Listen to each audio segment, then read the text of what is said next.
An old wise man once said, "Don't follow someone else's path. Unless you're in the middle of the fucking woods and you don't know where you're going." Help him Well, in deep shit. Matt Hokinson needs to find his motherfucking path back home.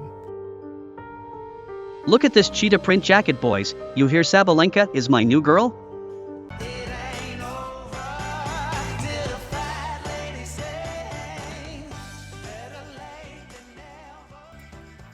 But it wasn't, it wasn't like as obnoxious as I thought it was going to be. I think just like the mics on court make it seem more obnoxious than it is. But she was lying. Sabalenka was kind of a baddie. Yo, what was that on Jared's face? Yo, yeah, he's got the creepy sophomore high school phy ed teacher look going. You're damn right. Hey Jared, guess what? What? La la la. Stupid. Boys are back. Boys are back in town. We welcome you out to a new episode of TWI. I'm your host, Ike. We got an unreal crew. As always, we got David Big D3 Youngs, JF, guest. It's his third appearance. We got Matt Hokinson, Mateo, Eric E, and then Jared. Jared, what's up with the stash? I'm seeing that stash through these optical lenses here. Yeah, it's a little tough to see with the blonde hair and all, but I was just trying to mix it up a little bit for November, get a laugh, and I think it's working so far. So we'll see if it has any magic to it with the betting, though. I like it. So rumor on the street, Carter, Big Bet Barter, the B for bankrupt as well, but. Anyways, he apparently met Serena Williams today. No way! I can't believe this! I'm interested to see how this interaction went down. Sounded like there might have been, maybe some numbers exchanged or something like that. I'm not exactly sure. Just speculating, of course. So what are you guys thinking about this whole situation with Serena Williams and Big Bet Barter? David, what do you think about that? I mean, it's pretty cool. Serena Capital Fund. Our venture capital, which is obviously the world that our good friend Big Bet Barter flies in. We knew he'd be flying with high rollers. I didn't know if it'd be at the ripe age of what is he, like 14 now, 15? That's assault, brother. But it's very cool. I would like to know what he asked her. Did he ask her about her great career? Did he ask her about when she threatened a ball boy or a line judge? Maybe cut that out. No. But very cool for our young blood. If you're not careful, David, Serena's going to send her goons after you. Yeah. So I'm going to hope Isaac keeps that one in.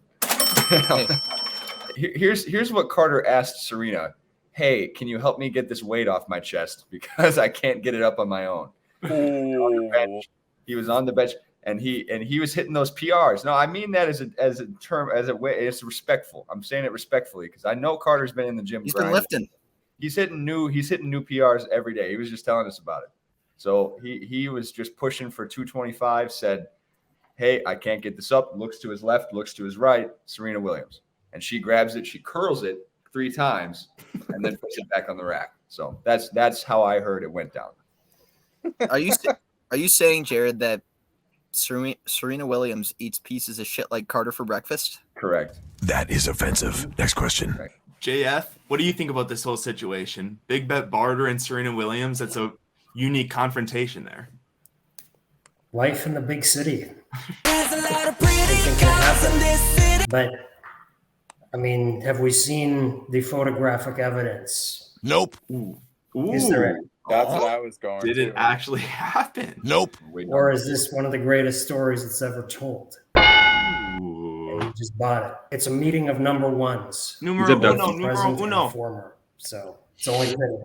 In other news, Serena Williams' husband got absolutely roasted by musical artist Drake in one of his most recent songs. Drake went in his song, he basically said that Alex Ohanian was a groupie of Serena Williams. verbally assaulted him, to say the least. Matt, what do you think about that lyric from Drake? I don't know. I mean, Drake kind of goes after everyone. So, I mean, I kind of like it. I like that Drake like stirring the pot with people. Yeah, I kind of liked it. I don't know. I kind of hope that this creates a little beef between Serena and Drake, and we get some more juicy content out of it for sure. I think for us, like normal people, it's kind of I get a little bit excited when like you get random beef between like very famous people who aren't necessarily like in the same field. Yeah. So I think it's exciting. Yeah. Eric, what do you think about that? I don't know. I think from my limited knowledge of their backstory, I think Alexis Ohanian might have been a little bit of a groupie of Serena before they started dating or whatever. I mean, however much a highly successful tech founder can be a groupie, I think he was definitely a fan of Serena's before they got together. So maybe a little bit of accuracy there. Before Jared and Carter choke away their leads, let's go over the rules of betting. The boys will put $10, $20, or $30 on the bet of their choice. All types of bets welcome, and the winner at the end of the year wins the '69 Chevy. Let's get into the bets. Let's get into our feature match of the week. We have Rafa Nadal versus Taylor Fritz, an absolutely unreal feature match of the week. We're in the ATP Finals. It's in Turin, Italy. We're in the group stage 1. The first round, so round robin play. We got a great field out there. We have 2 through 9. Taylor Fritz is that 9 player because Carlos Alcaraz withdrew due to injury. So kind of got that lucky number 9, that first lucky loser or whatnot. I'm going to start her off. I'm going to start with the set offers. I'm going to go Taylor Fritz in the first set. I think he doesn't really feel like he's supposed to be there, so I don't think there's going to be really any pressure on him. I'm taking Taylor Fritz plus 102 first set. David Big D3 Youngs, what's your bet for the week? Yeah, well, you may have noticed I got a military style haircut. That is because Rafa is going to take Fritz to the gulag. It's not going to be pretty. It's not going to, Fritz is going to try to fight. It's the tour final. I think that, as fans, we look at the majors as the top dog. I think they do too. But there is something, I don't want to call the tour final the fifth major, but you look at, even look at Marty Fish's documentary, the emphasis placed on this final tournament in the year. And so I think it's going to go to 3. I think Rafa's going to win. It's going to go 6-4, 4-6, and Rafa's going to clean in the third, 6-2, which means I'm going to take the over on games, which I believe is 28 total games. And let's put $30. 30's the most I can do. Let's go $30. You learned that lesson the hard way a few weeks ago, jackass. You're stuttering right there. We got $30 to win $27.60 for David Big D3 Youngs. JF, we got our guest appearance. Jeff, who do you got in this match? We're not going to put you on the hot seat for the type of bet, but who do you got? Well, this is interesting because if I were really betting here, I might have actually gone the exact same way that Big D3 just did. Although, when it comes to picking a winner, I think that's a little more difficult.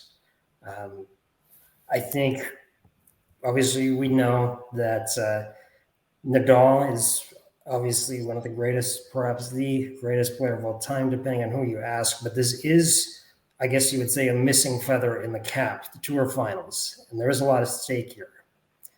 And this is one of those where it's a question of who do you bet for, who do you root for? They're two different things. I think ultimately I may have to flip, going with the same bet, but flipping the winner. I think Fritz might make a surprisingly good debut here. So you think Fritz is going to win this one? I think so. All right. That'll be an impressive defeat if he wins. Mateo, what's your bet for the week? Originally earlier today, I was thinking, and I believe that Nadal has not won an ATP final, correct? Do you remember? Yeah, no, he has not. Okay. All right. So I'm a big Nadal guy. I had a dog, rest in peace, that was named Rafa, and I think Rafa has got that dog in him, and I think he's going to win the finals. And so he's going to make quick work of Fritz. Matt, the bet with the least favorable odds is a plus 525 for under 8.5 games in just set one. All right. I'll be doing that. We got $30 to win $157.50. Eric P., what's your bet for the week? Well, like I hinted at, we're going a little bit more reasonable sized with this bet, and if my memory serves me correctly, I believe the last time Rafa was on the court was when he suffered a defeat to none other than Thomas Paulson, which is a embarrassing loss. Relative of Gary. That's right, Gary Paulson. Hatchet, they gave him the hatchet. Yeah, that's right. I'm going to do the set spread. Fritz plus 1.5, so I do not think he's going to get swept 2-0, and I'm going to put 30 on that. All right, we got $30 to win 12 for Eric P. We got the set spread, making not really any move with this. Are you just like that's a reasonable move? What's going on? We'll see what happens. We'll let the other players crumble still. It's a bold strategy, Cotton. Let's see if Jared, it pays off. last but not least, you're in second place, $1 away from Big Bet Barter. Barter already placed his bet for the week. What's your bet though? Well, I saw that Bart was putting $30 on Rafa to win 2-0. I gotta say I like his bet. I feel like that's probably gonna hit. So I'm trying to think of a good way to get some money. I'm sorry. Damn it, David. I'm trying to keep it together. You guys are fucking texting back. I think that Carter's bet has a realistic chance to hit. And so I'm trying to find a way to get some money in case his doesn't hit, but also potentially we could both win and I stay kind of close or even maybe take the lead in that case too. So I'm not sure how much money he would stand to win off of that bet.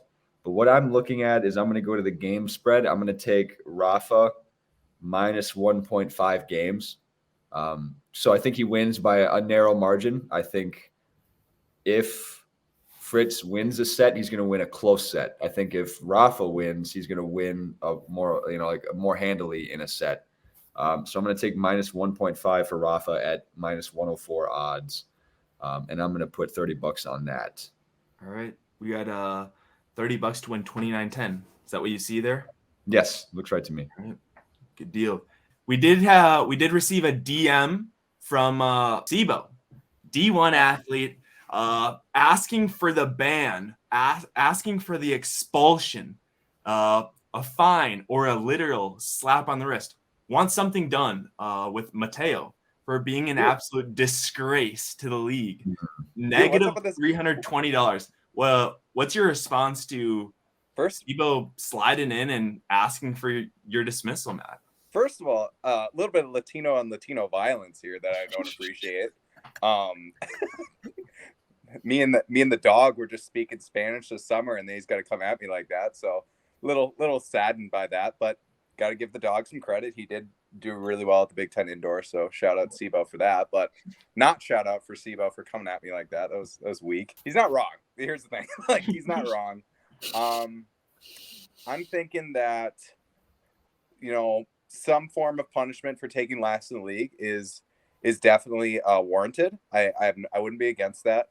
I understand. The second half of the season was rough for everyone to watch, and definitely need to adjust the strategy for next year. But I will also say this though: if you look at, it's not like I was unaware of the situation I was in. I was taking extremely aggressive bets to get back into position to be competitive. I would argue that me not taking aggressive bets would be worse because then I have no shot of getting back. And so from that standpoint, I would say I wasn't tanking. I was trying to get back into the mix. So that's why I think the expulsion is ridiculous. Now, a punishment for poor performance, like some sort of quote unquote like benching or something, that's fine. But full on expulsion seems a bit outrageous to me. Well, I would argue. Well, I guess the question I'll pose is it more shameful to just be bad at betting, or is it more shameful to not show up every other week? Right? Because in that case, I think Matt and David have to duke it out here for the hat of shame that they have to wear. Yeah. Why don't we both wear them? How about, so obviously Sebo has a bone to pick with Matt. I think there's a number of people that have a bone to pick with myself. I think this is a tennis podcast. We should do a tennis punishment. Butts up, but from the service line. Ooh. At us. Ooh. Who's serving? Sebo? In that case, I'm not that scared.